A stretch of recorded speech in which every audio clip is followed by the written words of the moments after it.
दोस्त ममालिक से पैसे लेकर आए। और हमारी मुश्किल ये है कि चीन, सऊदी अरब, मुत्तहिदा अरब अमारात जो पहले आंखें बंद करके चेक काट दिया करते थे, अब कतराने लगे हैं। और IMF को खुश करने के लिए हम लाख जतन कर रहे हैं, लेकिन बेसूद। इंडिया एक मर्तबा गया ना IMF के पास, उसके बाद वो बार बार नहीं जाता रहा उनके पास। उन्होंने फैसला किया ये हमने अपने हाउस इन ऑर्डर करना है, ये हमने अपनी पॉलिसीज को शिफ्ट करना है, एक बाकायदा पैराडाइम शिफ्ट होगा और IMF को हम खुदाफिज कह देंगे। ये किया इंडिया ने। आप क्या करते हैं? आप एक दिन बयान देते हैं कि IMF जो है वो ना, हम मुल्क बेचने निकले हैं, आओ कि हमारे साथ चलो। Islamabad airport, Karachi airport, Lahore airport, सब कुछ बेच बाच के, मोटरवेज बेच बाच के, यानी हम सब इस वक्त बिके हुए हैं। जो आलमी मंडी है उसके अंदर हम सब की कीमत लगी हुई है। मैं और आप बिक गए हैं, ये पूरा मुल्क बिका हुआ है और ये मजीद इसका एक एक पुर्जा करके बेच रहे हैं।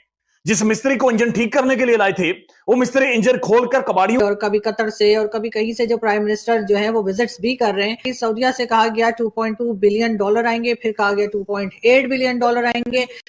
PIA बेचने के लिए तैयार है, प्राइवेटाइज करने के लिए तैयार है, खरीदार नहीं। पाकिस्तान के फाइनेंस मिनिस्टर इंडिया से ट्रेड जाते हैं। अब आप कहेंगे कि उन्होंने तो भारत का नाम ही नहीं लिया। तो भाई जब आप नेबर्स की बात करते हैं ना, तो आप समझ लें कि आप कम चांस दुनिया में भारत में है इस टाइम, और हमारे साथ ही आज़ाद हुए थे वो भी। तो this is the point of shame for us कि हम सोचें कि एक साथ जो है वो सफ़र का आगाज़ करने वाले ममालिक में इतना डिफरेंस क्यों आ गया, चीन में इतना फ़र्क क्यों आ गया। 1948 में चीन आज़ाद हुआ, आज वर्ल्ड पावर बन चुका है। जापान को देख लें, साउथ कोरिया 80s तक हमसे लोन लेता रहा, और अब आप देखें कि वो इकोनॉमिक इंजन बना हुआ है दुनिया का। पॉलिटिकल इंस्टेबिलिटी हमारे यहाँ ज्यादा रही है, बिल्कुल ऐसे वरना हालात देखें तो भारत के हमसे बहुत बदतर रहे हैं। क्रिमिनल वायलेंस, मार्शल लॉज कितने लगे हैं? वो कोई नहीं, जीरो। तो ये असल जो डेमोक्रेटिक कंटिन्यूटी है, जो तसलसल है अवामी मैंडेट का, वो असल में चीज़ों को ठीक करता है आके। हमारे यहाँ वो मिसिंग है, बिल्कुल एग्जिस्ट ही नहीं करता। एक वज़ीर आज़म इतना इनसिक्योर बिठाते हैं, ना ताकत होती है उसके पास, ना पता होता है कि मैं कितने दिन। आज भी तो मुज़म्मिल हम एक सेमी मार्शल लॉ की कैफियत में नहीं है, उसमें यही होता है ना, बुनियादी इंसानी हुकूक।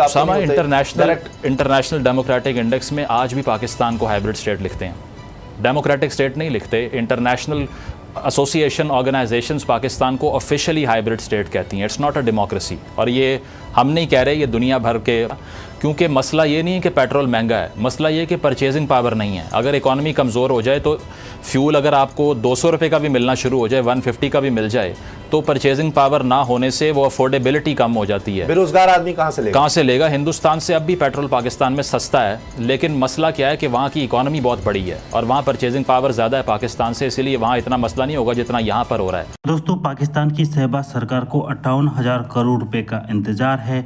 ये पैसे मिलने की तारीख नजदीक आ गई थी, और दोस्तों आखिरी वक्त में इस्लामाबाद का ये लोन खारिज हो गया। 25 करोड़ पाकिस्तानियों को एक नहीं, दो नहीं, तीन झटके एक साथ लगे। तब पाकिस्तान को IMF से 58,000 करोड़ का लोन मिलना था। इस लोन का एप्लीकेशन तभी पास होता जब शहबाज सरकार कुछ शर्तें पूरी करती। हालांकि दोस्तों 100% कोशिश करने के बाद भी शहबाज सरकार IMF से किया वादा नहीं निभा पाई। पाकिस्तानी सरकार को IMF ने 13 मिलियन टैक्स वसूली का टारगेट दिया था। तो वहीं शहबाज सरकार ने ऐसा करने के लिए पाकिस्तानी जनता को गन्ने की तरह निचोड़ना शुरू कर दिया, लेकिन इसके बावजूद भी वो IMF के टारगेट को से पीछे रह गए। दोस्तों, इसी हफ्ते शहबाज सरकार ने सऊदी का दौरा शुरू किया और उन्हें उम्मीद थी कि सऊदी प्रिंस से कुछ खैरात मिल जाएगी। दावे बड़े बड़े हुए, लेकिन सॉलिड पैसे मिलने की कोई खबर नहीं आई। इसके बाद पाकिस्तानी कह रहे IMF पैसे न दे तो किसी और से पैसे मिलना मुश्किल है। सऊदी के बाद पाकिस्तान का कटोरा अब कतर के सामने रखा है, लेकिन कतर में भी पाकिस्तान की वही हालत है और कतर सरकार पाकिस्तान को कर्जा देने के लिए मना कर रहा है।